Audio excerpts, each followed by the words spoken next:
Fascinating matchup. Two guys that I've really liked to bet on. And that's something that I want to try and be better about moving forward is when I look at a fight and I like both guys and I've bet on both guys in the past, I'm going to be very hesitant to fire on those matchups just because I don't want to stand in front of these guys. Like clearly I like things about their game. Clearly I respect things about their game. And I've been looking to bet them multiple times throughout their, fight career. So now do I want to fade them just because they're taking on somebody else that I like? That's something I want to be very cognizant of this year in my betting strategy and in my approach. And when I'm looking at this matchup, you've got Bryan Battle, very dangerous guy, very fun welterweight. And he is on a 2-fight win streak here. Same can be said for Ange Loosa. Both these guys have been fighting in the UFC, trying to accrue a little bit of experience. Now, a lot of people are picking Bryan Battle in this matchup, and I do understand why. He's a fun guy. He's on a great streak. He's dangerous. He competes in all positions. 5-1 in the UFC, right? Rattled off a great record. And when you look, he lost to Rinat Fakhretdinov, a guy that people were very, very high on, a guy that people really believed in this welterweight division. And when you look at a guy like Bryan, that fight shows you a lot of the things that people like about Bryan. Even though he lost that fight, even though he got rinsed by Rinat Fakhretdinov, what we did see from him in that fight was heart, right? Bryan Battle had many opportunities to quit, to break, to go home and be like, dude, this guy's beating me up. This guy's getting to great positions. I'm going to get out of here, right?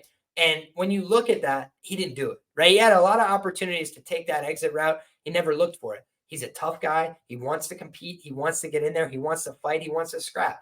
We've seen him out wrestled. I think that's a problem for Bryan that he continues to work on. He's a big guy. He's a long guy. He's a tall guy. And those things they just make it harder for you to prevent people from getting to your hips, right?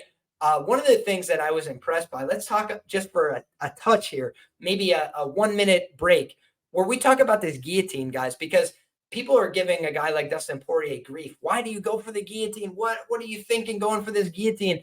But the truth is, guys, the guillotine is a tool, right? It can be used efficiently. It can be used inefficiently. But the thing that the guillotine does for you is it interrupts people that want to get to your hips. In grappling, there's many ways to skin a cat. There's many ways to be successful. But most often, what do you see people hunt for when they want to take down? They're looking for somebody's hips. They're looking to lock two hands together around their hips and take them to the ground. And when you look at how people try and prevent that, you could frame, you could underhook, or you could threaten with the guillotine.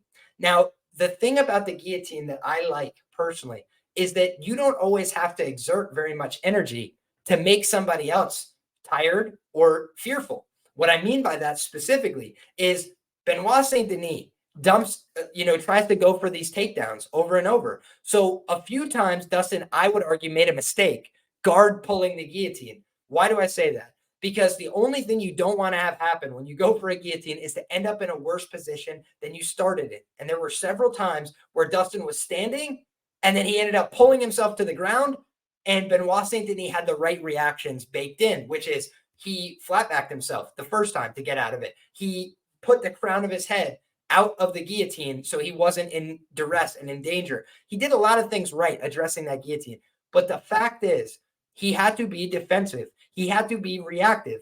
The truth is, if you, for 1 second, don't respect the guillotine, you could get caught in a position where you can no longer recover and you can get finished. So it is a move that demands respect. It commands respect, and it commands it right away. You don't respect the attack, you get finished. Okay.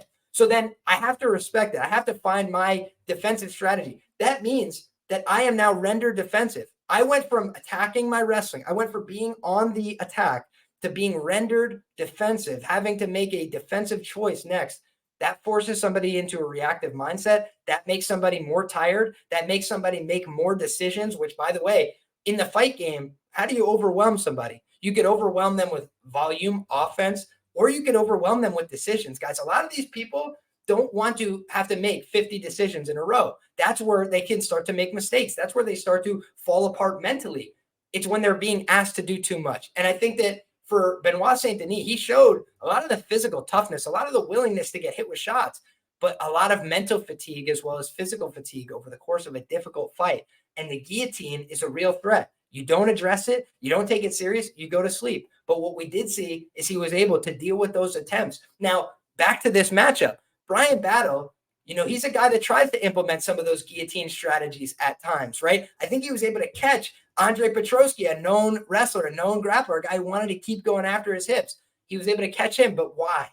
It's because Andre slowed down. It's because Andre started to make mistakes and he started to fall apart. And the difference with that Renat fight was Renat was consistent, right? He just stayed with it for 15 minutes. He's strong. He was physical. He was a little bit more so than Bryan in some of those positions. So he was able to get to a lot of his offense and get through a lot of Bryan's defensive ideas. So that is an example of Bryan Battle, tough guy, well respected, goes out there and fights hard. He just didn't have all the tools that he needed, and the physicality, it wasn't quite there for him, right? It was a little bit different. We've seen Bryan compete at 185 pounds. We've seen him compete at 170 pounds. So Bryan is a guy that kind of has that awkward body type. This is a matchup that we're looking at, right? It's going to be contested in the welterweight division, 170 pounds. And Ange Loosa on the other side, he's a guy I've been betting on a lot at plus money. Bryan Battle, on the other hand, typically has been a chalk favorite in some of his fights.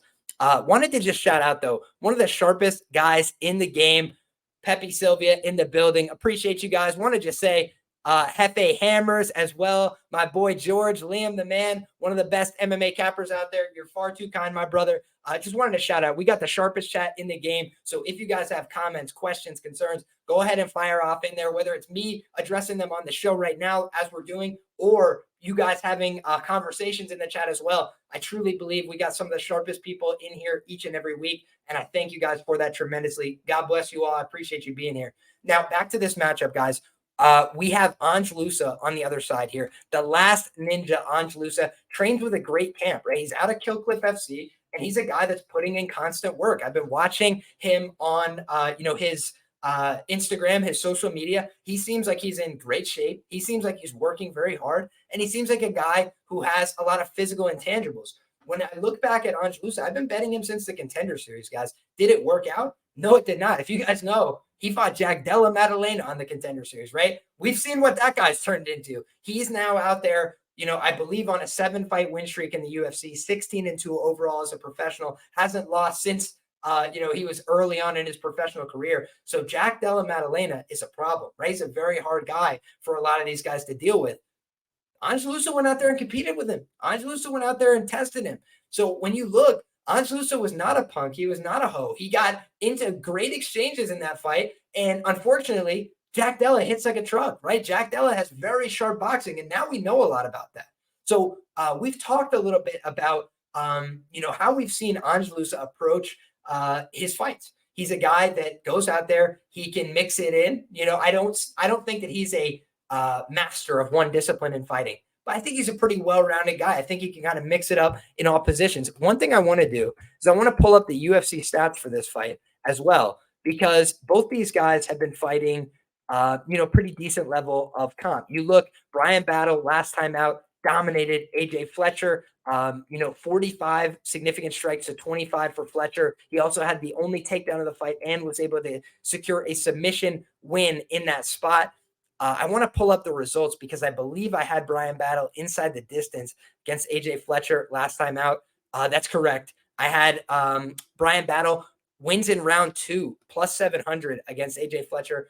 So I was very happy about that, right? I've had a half decent read on some of these AJ Fletcher fights because if you look, I actually bet Ange Loosa 2.25 units against AJ Fletcher at plus 135. So I have, used both of these men to fade AJ Fletcher, and that's no disrespect to AJ Fletcher, right? The reason I bet against him, he's got very small arms, he's very short and stout, and I just did not think that against a guy like Ange Loosa, who can hit hard, who can defend a lot of the wrestling and the grappling, I didn't think that was going to work out well for him. The same thing could be said against Bryan Battle, who's huge, right? Bryan is kind of a very big guy for this welterweight division. Let's talk about the intangibles here, where we've got a 29-year-old in Bryan Battle taking on a 29-year-old in Ange Loosa. So in terms of age, there's no disparity. These are two guys. They're both on the right side of 30, and they're both looking to make a big step up in their career in this co-main event. They're both on a 2-fight win streak, like we mentioned. Then you look at the fact that Bryan Battle, he's going to stand 6'1" tall compared to 5'10" for Ange Loosa. He's also going to have that 3-inch reach advantage. So Bryan Battle is going to have some on paper, intangible physical advantages coming into this fight. I always talk about what are the anthropomorphic advantages? Bryan Battle against a lot of these guys in the welterweight division is going to be big. He's just a guy that has some real length, and he's also a real son of a gun. I don't think you're ever going to get Bryan Battle to quit. Could you knock him out? Maybe. Could you hit him with a big shot, put him down? Yes. I think that's the way you take out a guy like Bryan Battle. You got to knock him dead. Because the truth is, Bryan is a gamer. Kind of like a Mateusz Gamrot. I've seen Bryan get hit. I've seen him get hurt, but I've never really seen Bryan quit on himself. The other thing is, I've had opportunities in the past to bet Bryan when he was kind of a little bit of that forgotten man in the division, right? He was taking on Gabe Green, guys. I got somebody who takes huge amounts of damage, huge amounts of shots in his fights, like over 100 significant strikes against some of these UFC opponents. And Bryan Battle by knockout in that spot was at plus 1,100. Okay, so people were thinking like Bryan Battle, he's got no ability to win these fights by knockout. Like he's just a submission guy, and maybe he's not even that. I think the fight doesn't go the distance. There was plus 110. So it's like, again, two great opportunities, I thought, to fade this market narrative. But I also had one really bad bet on Bryan Battle fight, which is I took Takashi Sato for 0.2 units or something like that, plus 260. Did Takashi Sato get put in a body bet? Yes, he absolutely did. Bad bet, no two ways about it. But when you look at that fight, I just think that what we had was questions about how Bryan Battle is going to hold up at 170 pounds, right? He competed on The Ultimate Fighter. That was at 185. And he did fine, right? He did all right. But then he started to cut a lot more weight from himself, right? To get to 170 pounds, Bryan Battle, pretty big guy. So he's got to cut, I would imagine, a substantial amount of weight. I've heard great things about Bryan Battle in the training room. Have I been in there with him? No, I have not. But I've heard that he's a guy that is constantly working. I heard that he's a guy that has absolute, just crazy drive, work ethic, cardio, a lot of things that you want to hear about an MMA fighter. And he really wants it, right? So he's training constantly. He's a guy that puts himself in a lot of winning positions. But on the other side, he's training out of Carolina Combat Sports and Fitness. I want to do a little more research and find out exactly how good the gym is, exactly who Bryan's been training with in the lead up to this one. Because I can tell you guys, Ange Loosa at Killcliff FC is training with some of the very best welterweights on the planet Earth. That's a fact. Shavkat Rakhmonov is in that room. Ian Gary's a guy that used to be in that room. They've had a lot of really solid guys. And then you look at the 185 pounders, the Gregory Rodriguez, the Brendan Allens of the world. They've got a bevy of talent at Killcliff from 170 pounds to 185 pounds. And Ange Loosa has probably been taking advantage of those training partners. So I do expect that we're going to see constant improvement from Ange Loosa. He's 2-1 in the promotion so far, rattled off a pretty good record. On the other hand, Bryan Battle, more experienced in the promotion, more fights in the promotion, fought tough guys. And when you look, the things that I would say ultimately hold me back from being passionate about the Ange Loosa side in this fight, the loss to Munir Lazzez, it doesn't age great, right? If you look, Munir Lazzez got submitted by Bonfim in the very first round. The fight before that, before he fought Ange Loosa and got the win, he got finished again in the first round. That was by Warley Alves. So in the UFC, we haven't seen very much activity from Munir Lazzez. He's 2-2 in the promotion, not a exemplary record either, and his activity level hasn't been very high. Then you look at the wins for Ange Loosa. AJ Fletcher, common win between these two guys. The difference was Battle was able to go out there and find the finish. Then you look at Reese McKee. That's a fine win to go out there and get, but Reese McKee is another guy who struggled to break through at this level. Lost to Alex Morono, got finished by Khamzat Chimaev in the very first round, lost to Ange Loosa. He got the win over Justin Burlinson on the regional scene in Cage Warriors. That kind of stands out as a good look, but he also got knocked out by Tim Barnett back in the day, avenged that loss, fought Terry Brazier, lost the unanimous decision. So we've seen that Reese McKee on the regional scene at the lower levels in Cage Warriors, he wasn't always a lights out guy. He wasn't always a surefire winner. So Ange Loosa getting these wins, they seem within his wheelhouse, right? They seem like the kind of wins I expect Ange Loosa to get. And I do think this win over Bryan Battle, if he was able to get it, that would be a much higher class win. I think that would be a substantially better win than some of the other wins on his resume. So it's a hard fight. I think both guys are going to have to earn this one. I do kind of expect this is probably going to play out to a pretty close decision. But the last thing I'll leave us with here is we've seen Ange Loosa have, Jack Della in a pretty serious head and arm choke attempt, but I didn't see the proper finishing mechanics. I didn't see those proper instincts to get the job done on the mat. And in fact, Jack was able to weather the storm, get back up to his feet, and then beat him up. And that was what I kind of expected to see, right? And when you look, I'm talking about from the Jack Della standpoint, I was expecting to see that this weekend because I saw it all the way back against Ange Loosa, right? As soon as he gets a chance to break away, create space, he's going to try and do a ton of damage, make you pay for all the grappling that you've done, to make you answer for the energy expenditure, right? It costs a lot of energy to grapple hard. And when you look at this guy, Ange Loosa grappled hard, and he didn't have as much left to give when he got back up to the feet with Jack Della. And that's where Jack was able to land a lot of big damaging shots. So this is a fun fight. It's a great matchup.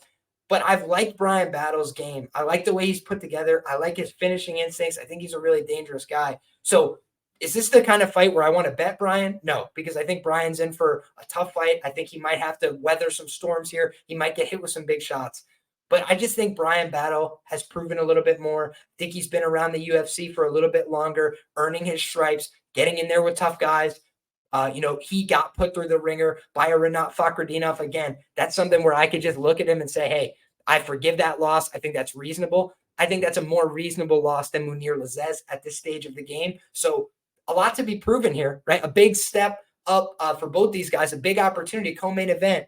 But I just think Bryan Battle at this point, a little bit more of that proven commodity at the UFC level. So I don't think he's got enough things to say we got to get behind him at the price, because I do think it's a competitive fight. I do think Ange Loosa has some skills, but I may look towards the prop market. I may see how they're pricing this out. It does look like most people are expecting this fight to go the distance, and I kind of feel the same way. But the one thing I've noticed is sometimes it doesn't matter how I feel. It matters what the number is. And Gabe Green and Bryan Battle, they are tough guys. They're durable guys more often than not. They'll go out there and fight hard for the full 15 minutes. But in a welterweight fight, when you're getting one guy to win the fight by KO at over 10-1, I'm gonna look very closely at that every time. I said that before Bryan fought Gabe Green, and people were like, "Man, do you really see that happening?" I was like, "I don't know." First punch of the fight's over. It's like sometimes, guys, when you look at these weight classes, 170 and above, one big shot changes the whole fight, right? One strike connects and the person can't recover. So I don't necessarily see that here, but I just wanted to leave that as like a long-term angle for you guys, because it is something I look for when you can get these upper weight classes and people don't expect them to win by knockout, or to expect the fight to end inside the distance. It was plus money on the ITD, no fighter selected. Either fighter ends inside the distance was plus 110 when Bryan Battle fought Gabe Green, two guys that like to go out there and trade shots. And then on the other side, Bryan Battle, who was the favorite, I believe, in that fight. If he wasn't, it was very closely lined. Plus 1,100 to win the fight by knockout. The books have not been able to get Bryan Battle's prop market correct throughout his run. So let's find out if we can, look for some exploitable props. But honestly, I think this is a tough fight to call. And it's not one of the fights I feel I have the biggest edge on the card, because I like both these guys. And Ange Loosa in this price range has been a guy I've consistently bet on or passed on the fight. That's the truth. Bryan Battle has been a guy that I've liked, looking for ways to get on board with him, whether that's ITD, the round props, all the different ways we've talked about targeting Bryan in the past, oftentimes at big plus money indications. Now sitting at a minus 160, minus 170 against a tougher level of opposition. Just doesn't feel like I need to get involved here. Now, on to the next fight, guys.